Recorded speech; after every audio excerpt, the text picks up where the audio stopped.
The question of our mortality is one that lingers behind every moment of silence. In times of peace, we distract ourselves from it with work and routine. In times of war, it presses against the mind with every step and every heartbeat. Ghosts are not only stories told in the dark, but reminders of lives cut short. In America, our folklore is filled with spirits that walk among the living. From the colonial settlements of New England to the battlefields of Gettysburg, the idea that the dead can linger is part of our culture. Soldiers often say they fear no man, but it is the restless dead that unsettle them. American folklore tells of phantom riders along lonely roads. It tells of soldiers from the Civil War who still march across fields long after the cannons have gone silent. These stories serve as both warning and comfort. Warning that the dead are never truly gone. Comfort that sacrifice is not forgotten. The soldier in uniform who senses a presence at his side may wonder if it is his comrade standing watch again, or perhaps it is an echo of some other war entirely. During the 20th century, the United States military grew into a global force. Yet within its bases at home, there were shadows of the past. One such place is Fort Bragg in North Carolina. Today, it is known as Fort Liberty, but for decades it carried the Bragg name. It became one of the most significant military installations in the United States. It was home to airborne divisions, special forces, and countless units that trained for wars abroad. Yet within its forests and fields, stories circulated of things that could not be explained. Fort Bragg was established in 1918 as a field artillery training ground during the final year of the First World War. Named after Confederate General Braxton Bragg, it sprawled across the sandhills of North Carolina. By the Cold War era, it had become a central hub for the airborne and special operations community. The post grew into a city of soldiers with thousands of men and women rotating through training deployments and secret preparations for conflicts that shaped the modern world. The Cold War was a time of constant vigilance. The Soviet Union was the rival. Nuclear weapons hung like storm clouds over both nations. Fort Bragg trained soldiers to fight not only in Europe but across jungles, deserts, and any terrain where American interests demanded a presence. Units from Fort Bragg were among the first to deploy to Vietnam. They were also among the last to leave. But even as these soldiers prepared for missions overseas, they whispered about strange things on their own grounds. The forests of North Carolina carry history in their soil. Long before the base was established, the land was walked by native tribes who told their own stories of spirits and guardians. Later, it was crossed by colonial settlers. And during the Civil War, North Carolina sent thousands of men to fight and die. Some never returned. The idea that restless spirits might wander the pines near what became Fort Bragg was not hard to imagine. Soldiers who trained there during the Cold War said they sometimes felt watched during night exercises. Others spoke of voices that echoed where no men stood. The Cold War created an atmosphere of tension that never eased. Soldiers trained day and night. They learned to parachute from aircraft. They dug into the sandy soil to build defensive positions. They marched through endless pine forests. Fatigue and stress were constant. In such conditions, the line between waking and dream blurred. A shadow might be a trick of the eyes. A voice might be the wind. Or perhaps it was something older. In American folklore, the belief that improper burial leads to restless spirits is strong. This mirrors traditions from other lands. Many native tribes held that disturbing the bones of the dead could bring misfortune. Civil War stories told of soldiers hastily buried in shallow graves whose spirits rose to wander. At Fort Bragg, soldiers training in remote areas sometimes found old burial sites. Some reported skeletal remains uncovered by erosion. These discoveries fed the imagination. If the dead were not at rest, then what might linger on those dark nights? By the mid-20th century, the base had already earned a reputation for being more than a training ground. In barracks, soldiers spoke of ghostly figures moving across fields. In the motor pools, mechanics reported tools moving without explanation. During night jumps, paratroopers whispered of strange shapes drifting alongside them before vanishing. None of these stories could be confirmed, yet they persisted. They became part of the culture at Fort Bragg. The Cold War ended in 1991 with the collapse of the Soviet Union, yet the stories of hauntings did not fade. Instead, they became woven into the identity of the base. Fort Bragg was known for its elite units. It was also known among soldiers as a place where you did not want to be alone at night.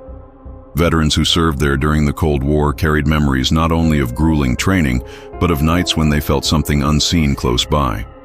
Mortality is the constant shadow in a soldier's life. The folklore of America provides many names for that shadow. Fort Bragg during the Cold War became a stage where the living trained for death while whispers of the dead drifted through the pines.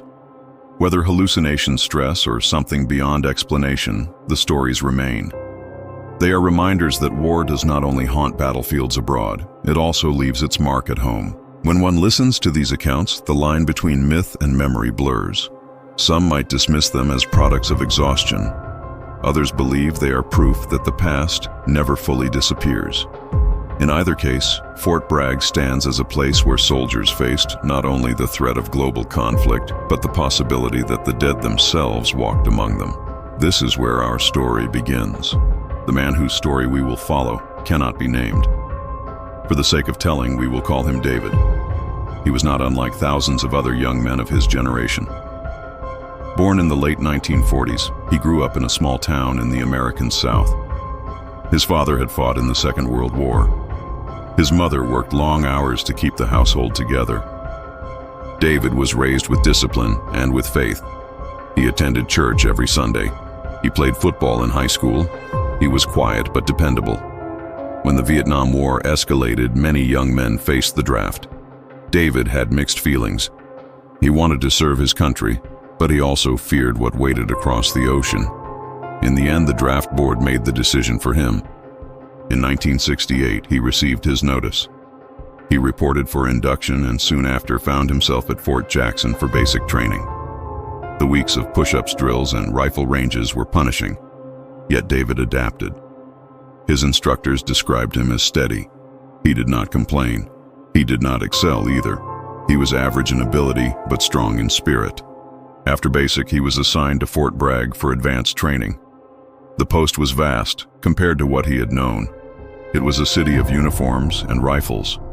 Airborne units trained daily. Helicopters thundered overhead. The sight of paratroopers descending from the sky was constant. David was assigned to an infantry unit preparing for deployment. He learned to march through the endless pines. He learned to dig foxholes in sandy soil that collapsed with each shovel of dirt. He jumped from training towers and later from aircraft. He learned to rely on men beside him. His life at Fort Bragg followed a rhythm. Mornings began before sunrise with physical training. Runs through the damp air left the men gasping. Days stretched into long hours of drills. Nights were often consumed by field exercises. Sleep was short. Fatigue was heavy. David grew lean. His hands blistered from handling weapons and equipment. His boots never seemed to dry. Letters from home were a lifeline. He carried one from his mother folded in his wallet. David's personality set him apart in subtle ways. He was serious even for his age. Some men laughed and joked during downtime.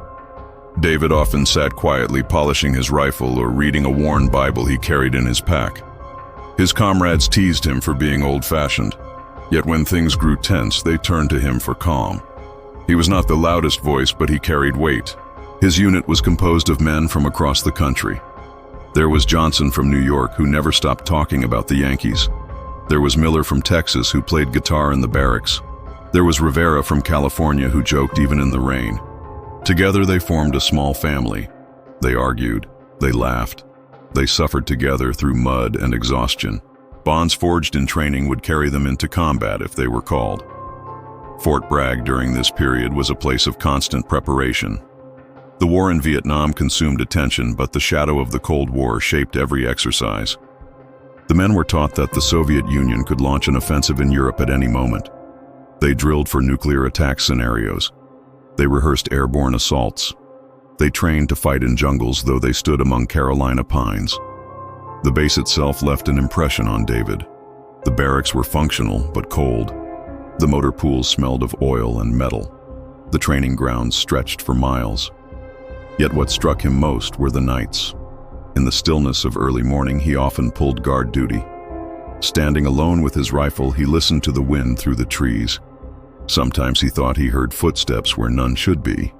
Sometimes the sound of voices drifted from the woods, though no men were there. He told himself it was imagination, yet each time he felt a knot in his stomach. Rumors spread among the soldiers. Some said Fort Bragg was built over old burial grounds. Others said Civil War soldiers had died on the land and their spirits lingered. A few claimed they had seen figures moving in the fog. The stories were told in hushed tones after lights out. David listened but did not join. He believed in God and thought talk of ghosts was foolish. Still, he could not shake the feeling that something unseen pressed against the edges of the base. David's training continued through months of grinding repetition. He learned to move silently through the forest. He learned to set up ambushes along trails. He learned to call for artillery support. He learned to identify the sound of different aircraft by ear.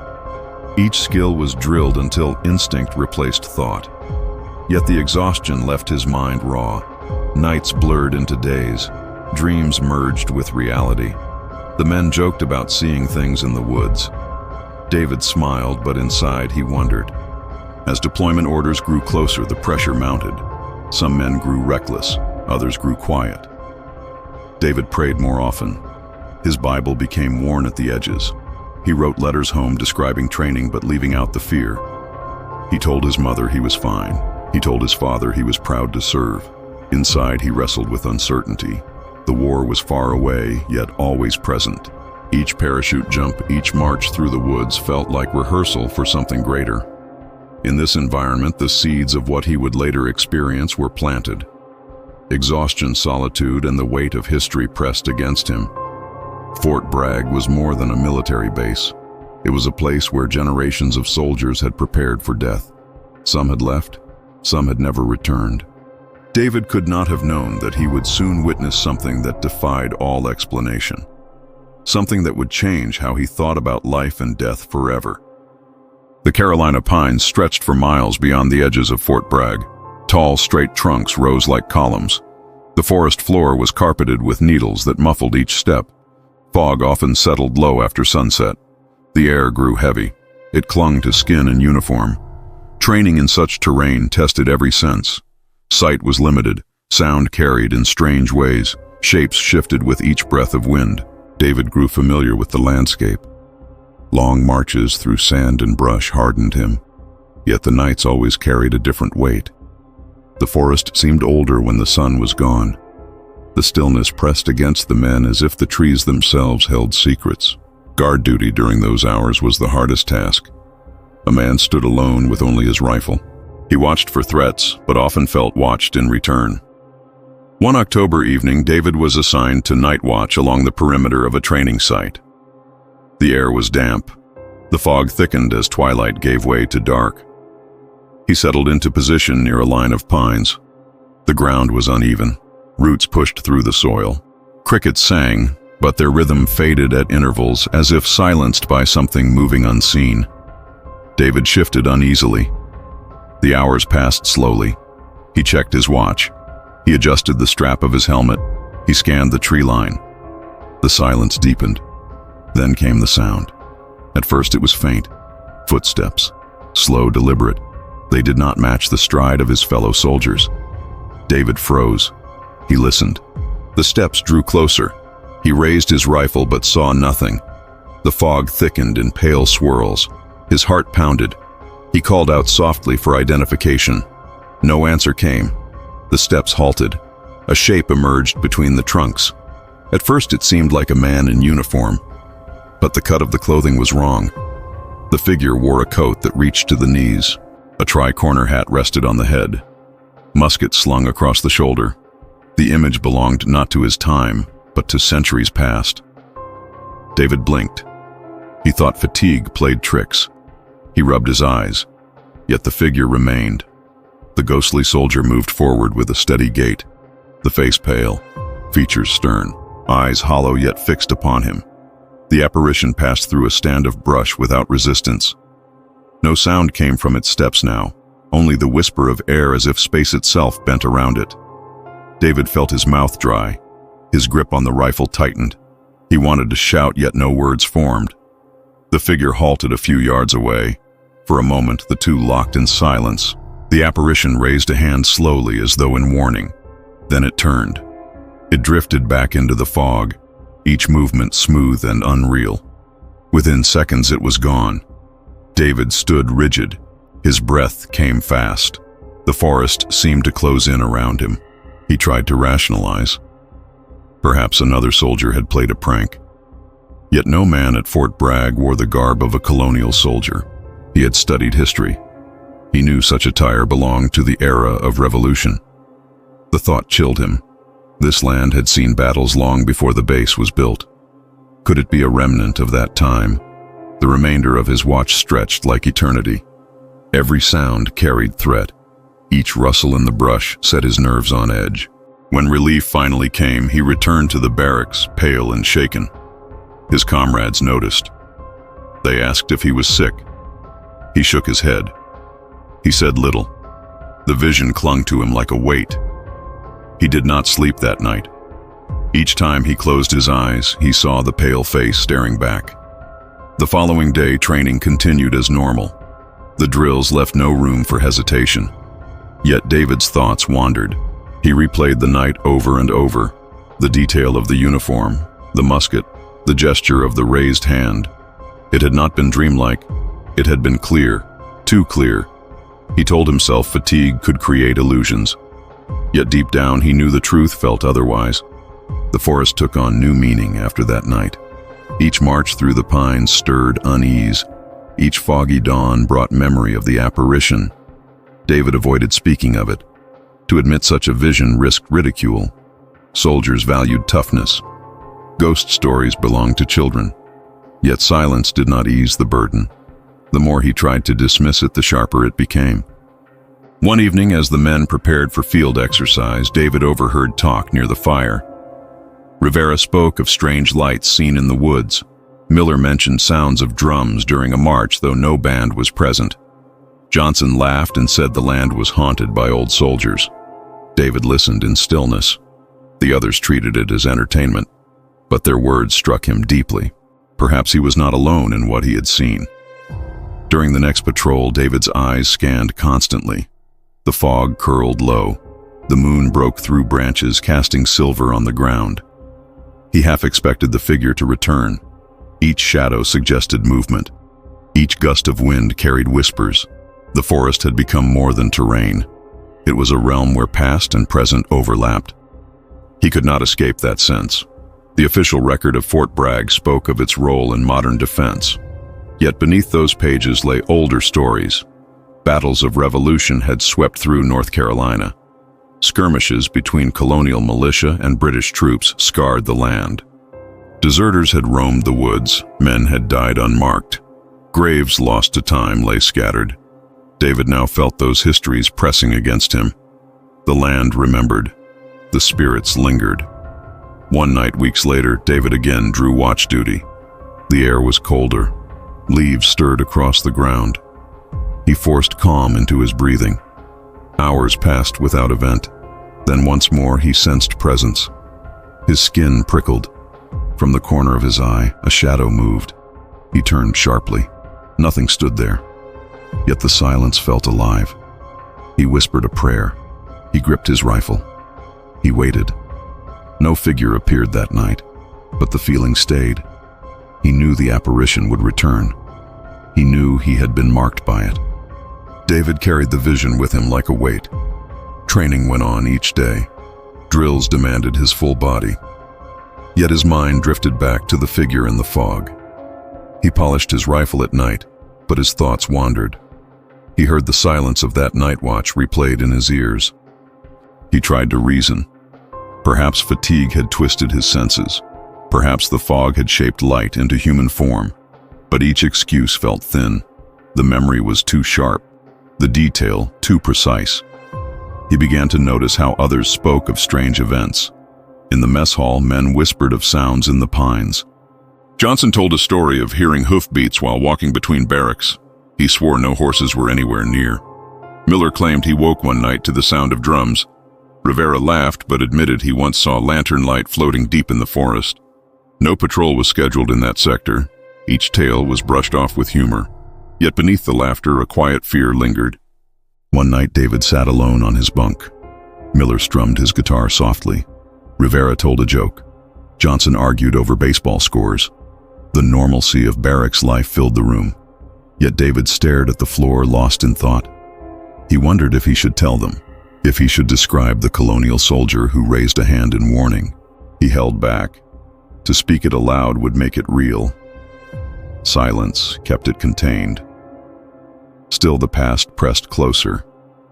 The land itself seemed restless. During a march through the training fields, he found himself staring at a mound of earth covered in old stones. It looked like nothing at first, yet something about it felt ancient. He later learned from a sergeant that the region held unmarked graves from the Civil War. Desertion had been common. Many men fled through the Carolinas. Some were caught and executed. Some were buried without name. The sergeant mentioned it casually. For David, it struck deep. Perhaps the figure he had seen was not only colonial. Perhaps the forest was crowded with memories of all wars. That night he dreamed of voices. They spoke in fragments, words he could not understand. The sound rose and fell like wind. He woke in sweat. He stared at the ceiling of the barracks and wondered if the voices belonged to men who had died on that ground. He tried to pray. The words caught in his throat. Later he found himself on detail near an older part of the base. Wooden structures long unused stood weathered by years. The windows were dark. The air hung heavy. A corporal remarked that prisoners of war had once been kept there. During the Second World War, German captives were housed on American soil. Some had labored near Fort Bragg. Rumors said one had taken his own life within those walls. David listened quietly. The weight of history grew thicker. Each layer pressed upon him. Colonial battles, Civil War deserters, prisoners of war. The land carried echoes of every era. His comrades noticed a change. Rivera asked why he seemed distant. David shrugged. Johnson teased him for walking with his head always turned toward the woods. Miller told him to stop reading his Bible so much and come sing with them. David smiled faintly but said little. He did not know how to explain that he felt shadowed by something unseen. Then came the second sighting. It was during another night watch. The fog returned thick and pale. David stood near the edge of the tree line. Hours passed. His eyes scanned constantly. Then he saw it again. The same figure, the same long coat and tri-corner hat. This time the apparition stood farther away, still and silent, watching. David's chest tightened. He wanted to raise his rifle, yet he felt that to move would break some fragile thread. He stared. The figure raised its hand once more. Not in salute, not in greeting. A warning. The gesture was slow and deliberate. Then it faded into the fog. Afterward, David could not keep silent. He told Rivera first. He described what he saw. Rivera listened with a grin, but his eyes betrayed unease. He told Johnson. Johnson laughed, but then admitted he too had once seen a man in strange dress walking between trees. He thought it was a reenactor. Yet no such program existed on base. David felt both relief and dread. He was not alone. The past bled into the present. The men began to share more freely. Tales surfaced of shadows crossing roads at night, of whispers carried on wind, of doors in old barracks slamming shut. Each man dismissed it by day, yet admitted fear by night. They spoke in low voices as though afraid the land itself might listen. David realized the haunting was not his alone. It belonged to all who trained there. One evening, the chaplain visited the unit. He spoke of courage and of faith. After the service, David lingered.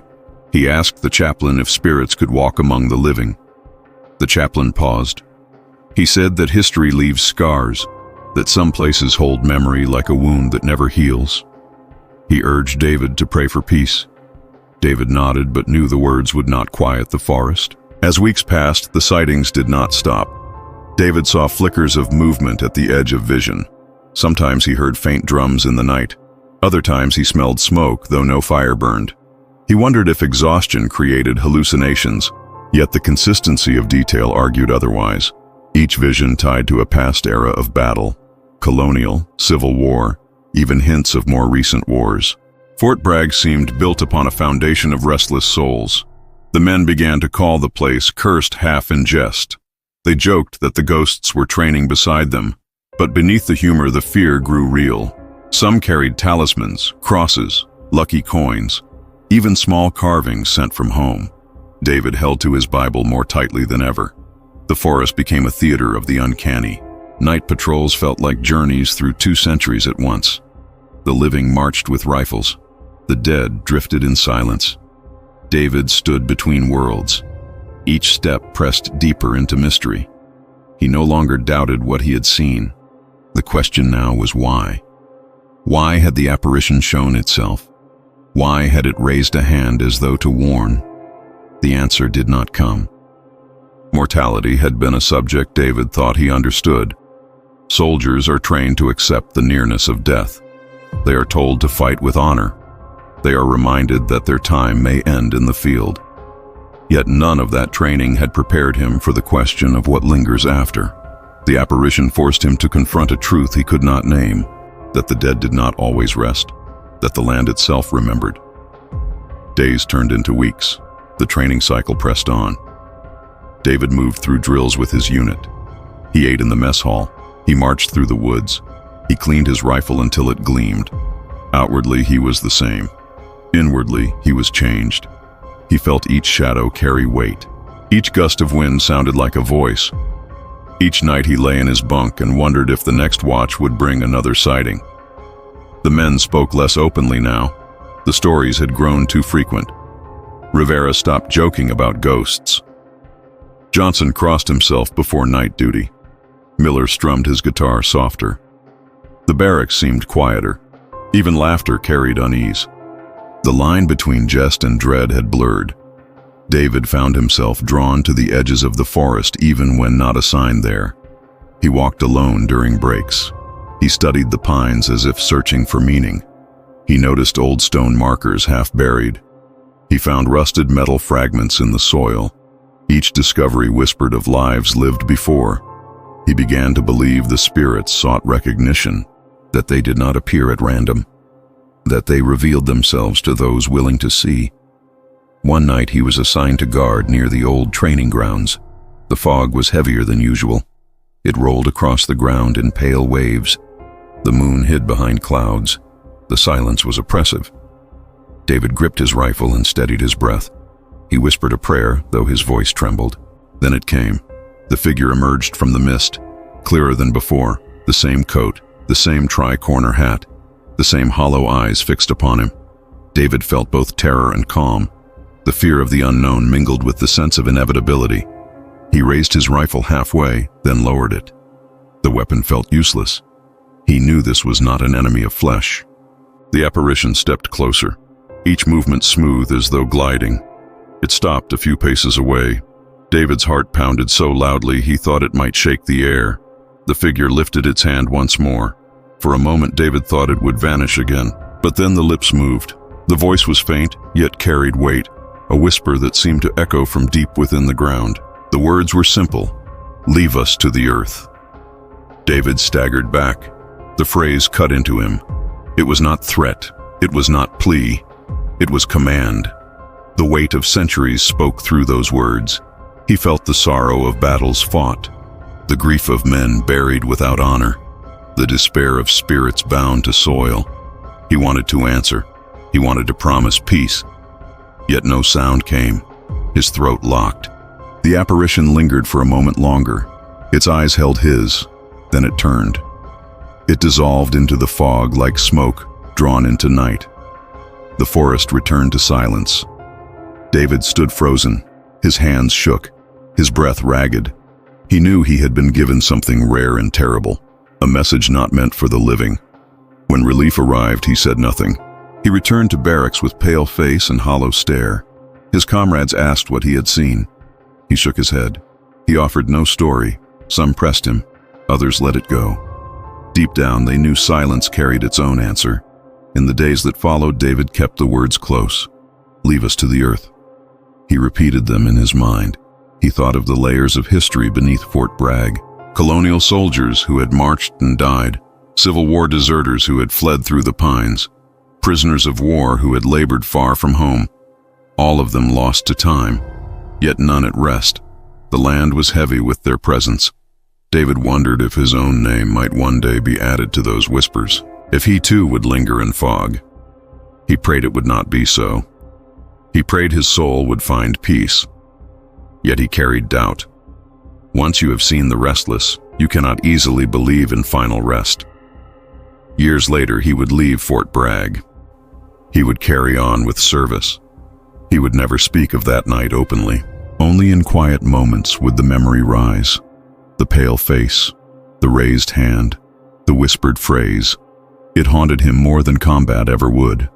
Battle had an end. The vision had none. For the rest of his life, he carried silence. To his comrades, he was steady. To his family, he was dutiful. To himself, he was haunted. The forest of Carolina remained etched in his mind. The fog, the trees, the ghost of a soldier centuries gone. In the end, the story is not about David alone. It is about the land, a place shaped by war after war.